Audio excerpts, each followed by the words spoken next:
Hello, listeners, and welcome back to another episode of Cognitive Dissidence. As usual, I'm your host. I'm Jacob Shapiro. I'm a partner and the director of geopolitical analysis at Cognitive Investments. As promised, Emre Dogru has come back on the podcast for a rapid reaction to Turkey's very surprising first-round election results. Surprising, that is, if you trusted the polls. I warned you many, many times not to trust the polls here, that they weren't telling us anything really about what was actually going to happen, and that at least was true, even though I couldn't give you any insight about which direction it was going. So Emre lays out sort of what happened in the election, why we think what happened, and some thoughts about where it goes going forward. We'll have him back on after the second round for a deeper analysis, but we thank Emre for his time. I know he stayed up late watching the Turkish election results, and so thanks for making the time, Emre. We hope you enjoy this rapid reaction podcast. Cheers, see you out there. Emre, I had a whole funny intro when we first started recording, and then 2 minutes into the recording, the internet crapped out. So I'm not going to repeat the funny intro story, but the point of the funny intro story was to say, you know, this election result here, the first round election result, it feels like as unexpected as Brexit was, and it feels as unexpected as Trump's victory was in 2016, just because all of the polls were saying that the opposition looked good. And there was even, after that opposition candidate, whose name I can't pronounce and that I'll trust you to educate me on, when he dropped out this week, maybe that was what was going to push Kılıçdaroğlu over the 50% margin. So I guess I want to, before we hit the election results itself, I think I just want to ask you, how do you account for why the polls were so wrong here? I mean, the result that we've gotten, it doesn't look like Erdogan's going to win outright with 50%, so we're probably going to get a second round runoff. But the election results we're getting with Erdogan at roughly 49%, Kılıçdaroğlu around 44, 45%, that's not what polls were saying. So how do we account for the unexpected nature of these results? Yeah, it's quite interesting, Jacob. So as you said, based on the previous performance, we have been looking into the most reliable polls, and they have been saying that, as you said, the results would be other way around. So actually, the opposition camp was expecting and hoping for a first-round victory, whereas President Erdogan, as you said, secured 49.5% of the votes in the first round. So clearly, the polls missed something, and that something looks like the national sentiment of the Turkish people. Because if you look at the results more in detail, it's quite obvious that one of the main drivers that resulted in this outcome is the national sentiment that the Turkish people wanted known. So it seems like the opinion polls did miss that deep wave, as it's called in Turkey, that sentiment, the feeling, and how that would change the voter behavior here. How would you respond to, because I know the CHP has already been saying that there was obstructions to voting and sort of blaming it on that. How legitimate do you think the election result is? I mean, I'm not one to cast doubts on it, but this seems to me like I mean, on the one hand, you could say 49.5%, oh, that looks suspicious. That's just enough to push it to a second round runoff, but enough also to show that Erdogan is in the league. At the same time, though, I mean, all this pushing about the polls and all the talk has been, one direction, and it seems kind of like sour grapes and sore losers to me, to be like, oh, but really they obstructed everything at the ballot box. Do you feel like this was, I don't know, like as somebody living in Turkey, do you feel like there was any foul play here, or do you feel like this was a fair contest and the opposition just didn't sell their message well to the Turkish people?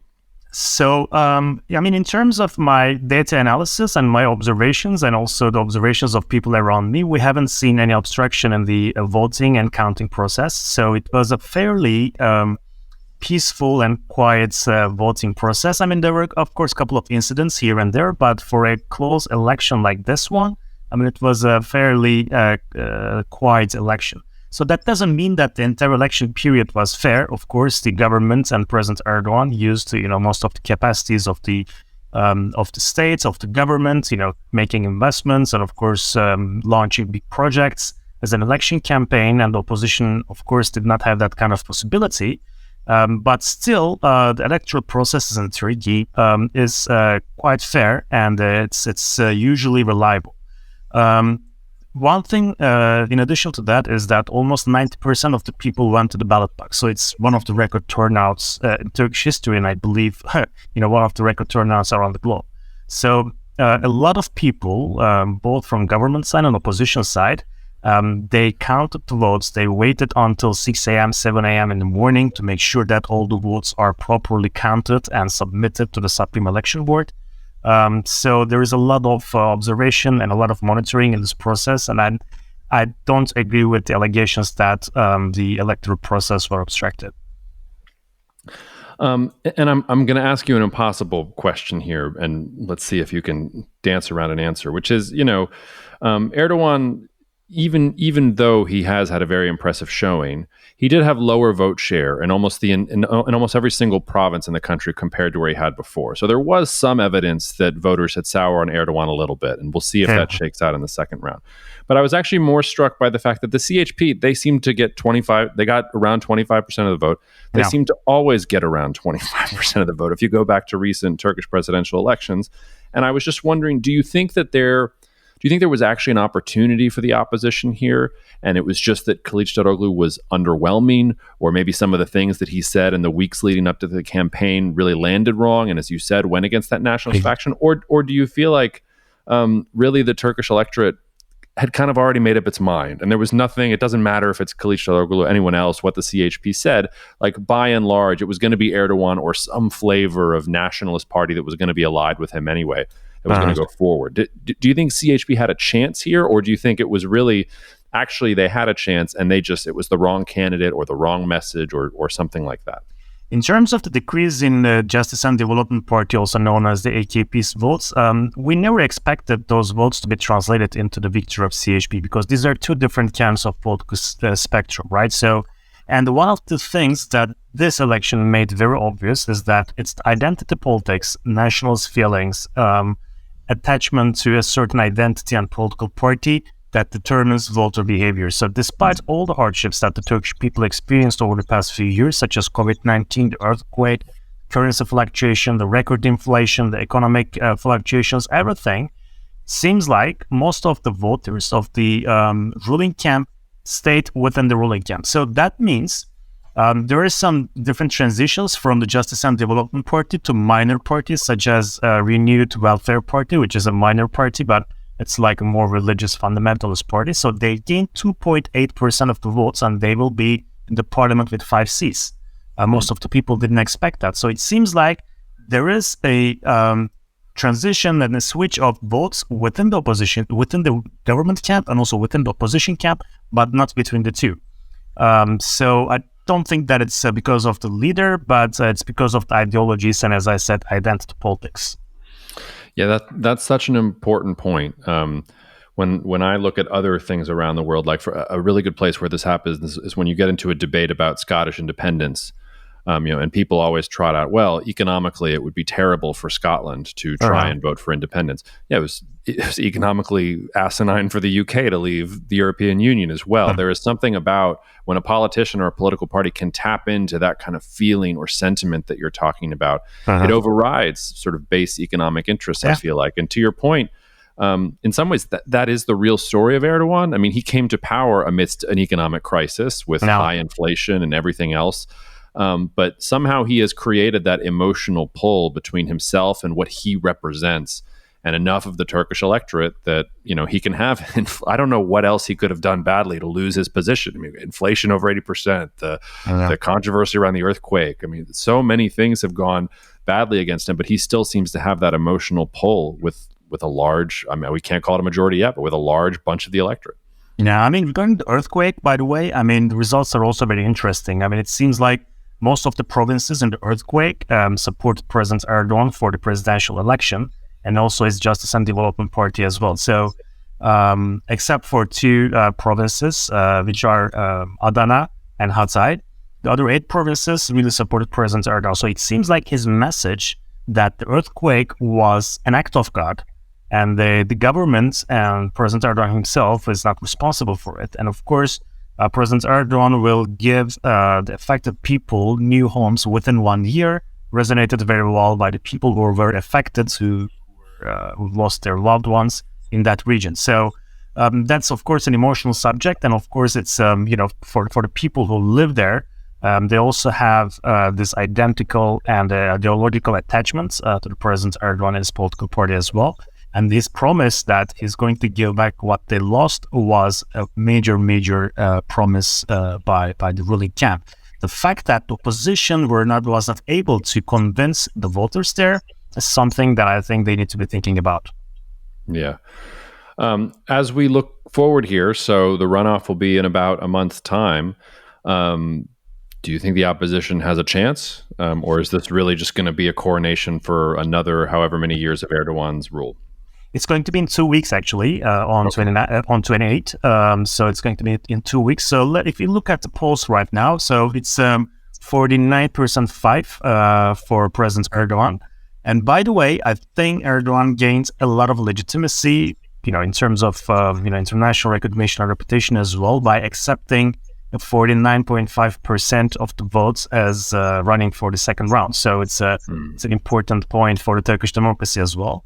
Kılıçdaroğlu, the main opposition candidate, got like 44.8%, and then the Sinan Oğan, the third candidate, the Nationalist candidate, got 5.1%. So there will be elections in 2 weeks between just Erdogan and Kılıçdaroğlu, and whoever gets the majority of the votes will be the president. So based on, of course, the current results, we can think that most of the voters of the third candidate, who now appears to be and emerges as a kingmaker for the second round, it seems like his voters are mostly nationalists and some secularist voters who could not vote for Erdogan due to their secularist feelings, but who could not also vote for Kılıçdaroğlu, who allied with the Kurdish political party. So they were stuck in between, and they voted for the third candidate, Sinan Oğan, who actually was blamed for dividing the votes of the opposition. But it turned out that he is the only reason that Turkey is going to the second round of elections right now. That being said, there is one more thing, Jacob, that we need to keep in mind is the parliament. There is still a parliament in Turkey. And the parliamentary distribution is also very, very interesting because, again, based on the all failed opinion polls before the elections, we were expecting the ruling camp to get maximum 290 seats in the parliament out of 600. So nobody expected the ruling camp or the opposition camp to get majority of the votes. So the third alliance, which was mostly led by the Kurdish political party, was going to be the key in the parliamentary and legislative process. Now, that turned out to be wrong.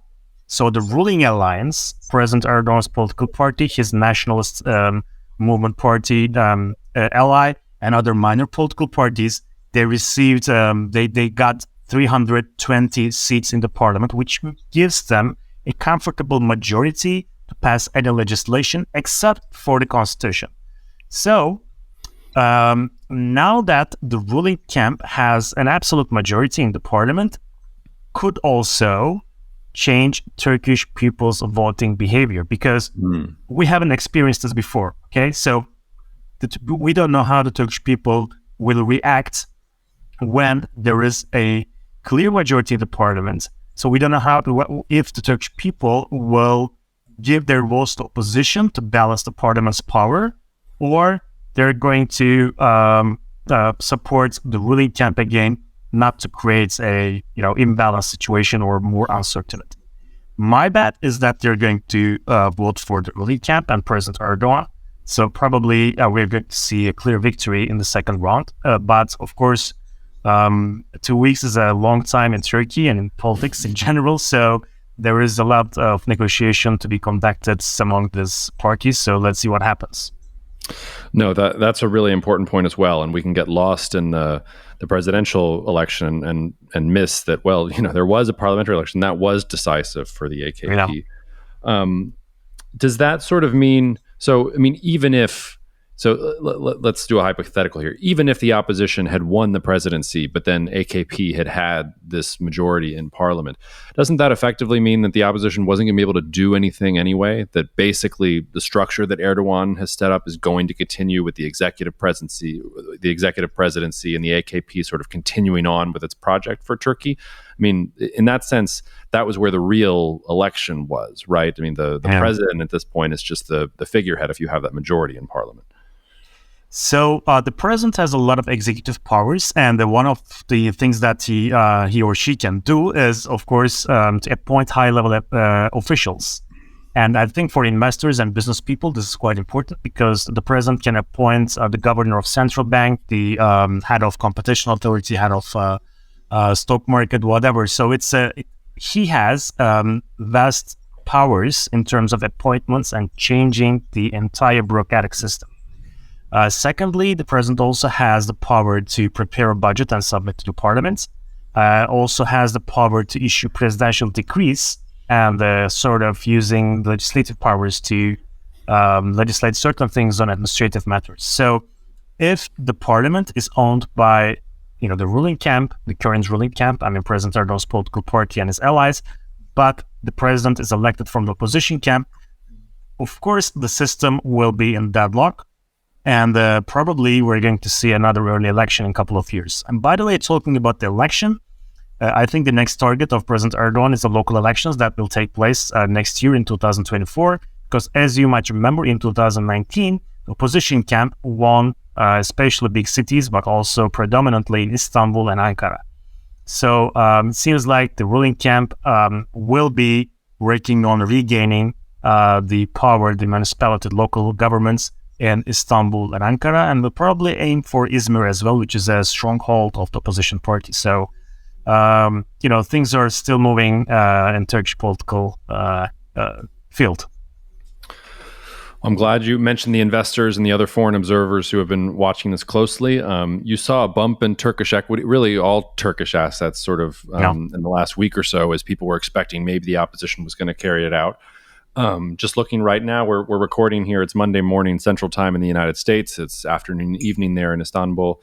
It looks like Turkish stocks down 6 to 7% on the day. The lira is weakening on the dollar. It's not quite at 20, but it's flirting with 20. It's definitely not. It's not been a good day for the lira. Exactly. But I guess my question there is, it feels like one of the reasons that Erdogan's economic and monetary policies have been so unorthodox was because he was headed towards this election. He knew that he really needed to win this election and control the system so that he could, have this. This is his first time really being elected with a full term with this executive presidency as well. Do you think that this opens the door to some normalization of Turkish monetary policy, that Erdogan can declare mission accomplished and not be worried about an election on his shoulders, and he can pivot and be a little more welcoming to foreign investors? Or do you think that that's a naive hope, and that it was really with the opposition being so soundly defeated, not just for the presidency, but especially in parliament, that foreign investors are still going to look at Turkey with a very skeptical eye based on how Erdogan has done things over the past couple of years? Erdogan and his government is welcoming of investors, except for the fact that they need to accept Turkey's own terms and Erdogan's own terms, which means that I see it's quite unlikely that President Erdogan and the central bank will raise the interest rates anytime soon. So there is no going back to orthodox policies because the Turkish economy needs to grow for the fact that there is a huge population, and the Erdogan and his government needs to keep unemployment low. So keeping the interest rates low is a key factor in that. And he made a very political positioning out of that economic choice. So it seems like there is no going back from that. But there might be some signs of normalization, like some banking rules or some other rules on the capital. So I don't think that post-interest rates will increase, but as I said, there might be some other measures that will be put in place. Yeah. Last sort of question here. Erdogan had his health scare on the campaign trail. He is not a young man, and he's had the stresses of office, and it's been a very difficult time to be a political leader in the world, and not least for a country like Turkey that is at the center of so many economic and political and military and security issues. My question is just, eventually Erdogan will not be around. Is there an heir apparent? Is the AKP grooming someone? Do you think that Erdogan has a trusted lieutenant that he's going to start trying to groom as somebody who will take over eventually? Or do you think he's not even really thinking that way, or that that's not really how Turkish politics works? Because, I expect, his healthcare aside, I expect him to be around for many, many more years. But he is getting a little bit older. I wonder if there is anyone kind of waiting in the wings, or I don't know, is 70 the new 50? Because, in the United States, we're about to have two octogenarians go at it against each other. So maybe it's a crazy question. I just wondered if there is some kind of heir apparent or some kind of person who will eventually take the mantle. I mean, there are some names floating around. Some of them, are being taken seriously more and more. The one that is more being discussed is his son-in-law, Selçuk Bayraktar, who is also very much involved in defense industry and Turkish drones, the Bayraktar drones. So his name is also around, and the head of national defense, the Minister of National Defense, who is actually now a member of the parliament, is also one of the persons that people are looking at. But just coming back to your question, there is no heir apparent for the moment. So it seems like the President Erdogan and his inner circle will continue to be governing Turkey for the next at least a few years, maybe 5 years. So that's the situation that we're in right now. And I guess you mentioned this earlier, and I guess I should have asked it when you mentioned it as well. What does this mean for the Kurds in general in Turkey? I mean, is this... Because it seemed it didn't register to me that the Turkish opposition was courting the support of the Kurds, because I thought they would have known they would have gotten the Kurds anyway. They were never going to vote for Erdogan in general. But where do you see the participation of Kurds in Turkish democracy going forward based on these results? Is it just they're just going to be consigned to voting but not being able to express anything? I mean, it seems like a difficult position for them.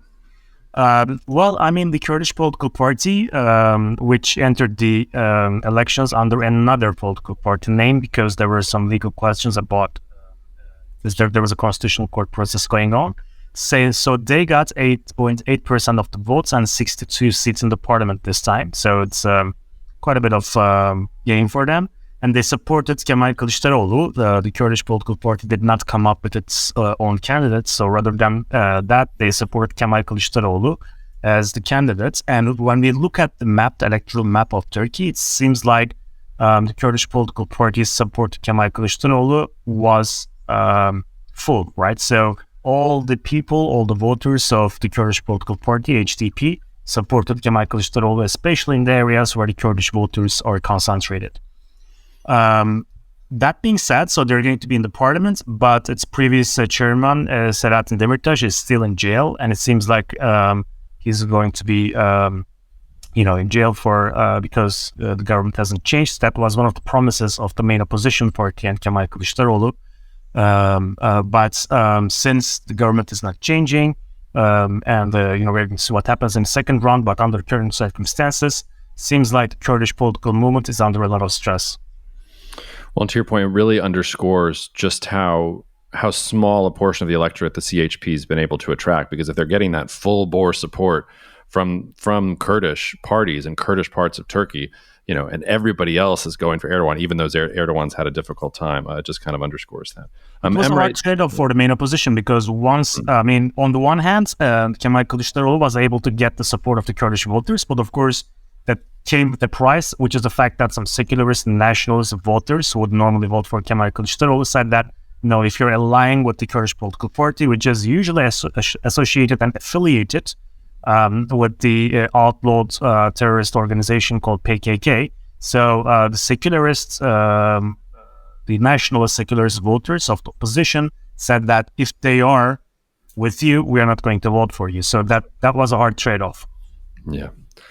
Emre, you've been very generous with your time. I know you were up all night. You probably want to go. Before I let you go, my father-in-law came over for breakfast this weekend, and he was trying to have me teach him how to say Kılıçdaroğlu's name. And so I said, well, my guy Emre tried to teach me how to do it. But I thought just before we could go, could you teach the listeners here of this podcast what happens with the letter G in Turkish? So Erdogan, it's in your last name. How should they pronounce that and not look like it? If there is a sign or a G, that's kind of a so we don't really pronounce that. So Kılıçdaroğlu is like, Kılıç is sword.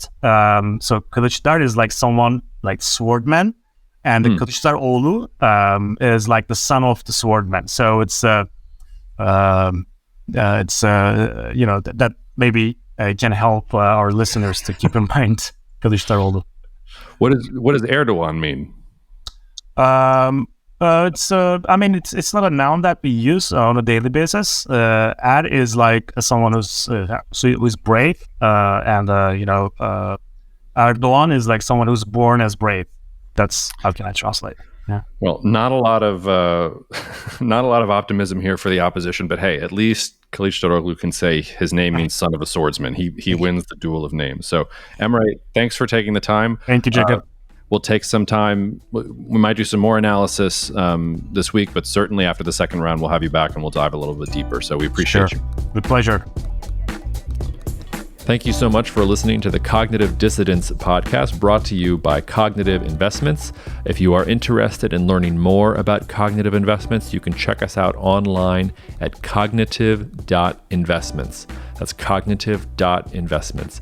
You can also write to me directly if you want at jacob@cognitive.investments. Cheers, and we'll see you out there. The views expressed in this commentary are subject to change based on market and other conditions. This podcast may contain certain statements that may be deemed forward-looking statements. Please note that any such statements are not guarantees of any future performance, and actual results or developments may differ materially from those projected. Any projections, market outlooks, or estimates are based upon certain assumptions and should not be construed as indicative of actual events that will occur.